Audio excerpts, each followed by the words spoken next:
In this Tips for Techs, we're showing how to terminate and test copper cable.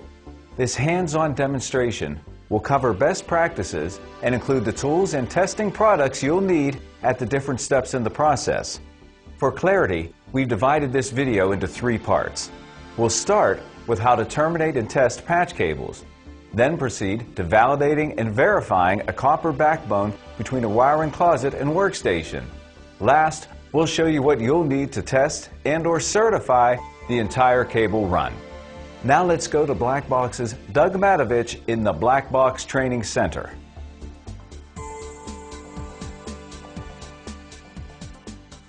Thank you, Kevin. We're going to start by terminating a cable up to the Cat 6 specification. To do this, you will need the proper tools and components, and for this discussion, we're going to use the FT001 tool with the FT002 die set. This is a 2-position die set required for several of the ETL certified connectors used in our black box channel solution for Category 6. It will not crimp in the center, thus preventing damage to alignment inserts found in some RJ45 category rated plugs. Cleanly cut straight across and strip the jacket back to expose the conductors. The standard allows for a 1/2 inch of the cable to be untwisted. It can be less, but not more. This is to maintain the electrical integrity of the differential signaling. Arrange your conductors in accordance with the standard you are following. We will use the 568B standard. Hold them in position and make a clean straight cut across all pairs. You will need to leave enough exposed to insert into the connector, but short enough that the jacket will fit into the stress relief.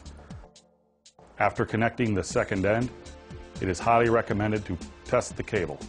At the very least, you should visually check through the plastic to make sure the color code is in the proper order, along with an inexpensive continuity check that'll show pass or fail.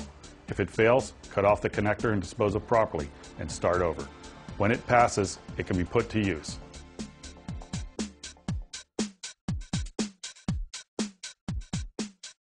Now it's time to validate and verify the permanent link. That is, the connection between the patch panel and the workstation terminal. It's the wiring that's part of the facility, rarely moved once in place. Typically, it's the wiring that runs from the wiring closet patch panel to the workstation. However, it could just as easily run from the wall cabinet to a point-of-sale device. For clarity, we're going to use this patch panel, solid UTP wire, and a typical wall jack. Solid core is required for use in a 110 style punch-down block. We'll start our run from the patch panel side and pull the cable to the jack. First, strip enough of the jacket to get each pair into its place on the jack. This GigaTrue 2 Cat 6 jack is color-coded. Again, we will use the T568B color code. Then assemble the jack into the wall plate. Remember, do not stress the cable any more than necessary.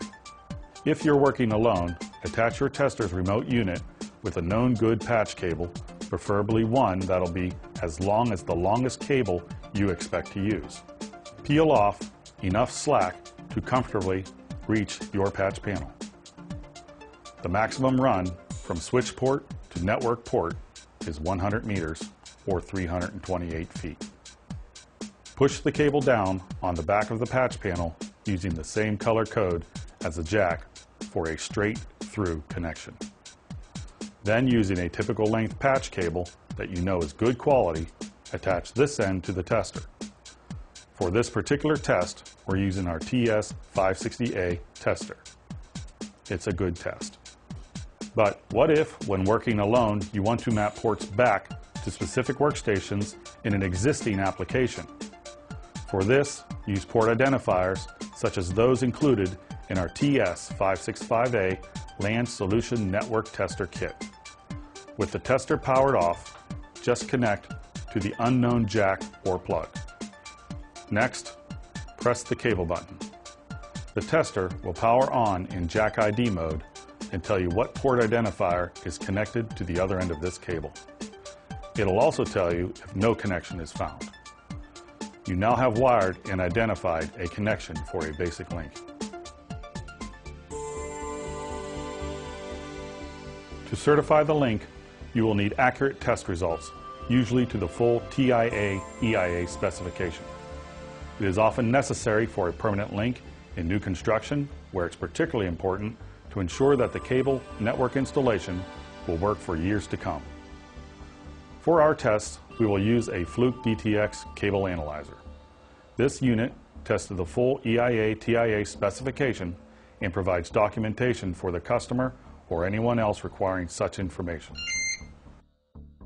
However, if you do not need to do a full certification and you just want to verify the performance of your run, then use something like our NT955 validator. It sends packets down the wire and will tell you if the cable is capable of 10100 or even gigabit Ethernet. Thanks, Doug.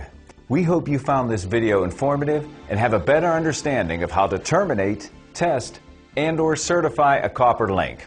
If you have questions or need assistance, contact Doug or any of our experts by calling our free tech support hotline at 877-877-2269. You'll be live with one of them in 20 seconds or less. And if you're interested in learning more about our testing and termination products, then visit blackbox.com, where you'll find the industry's widest selection of infrastructure products for every budget.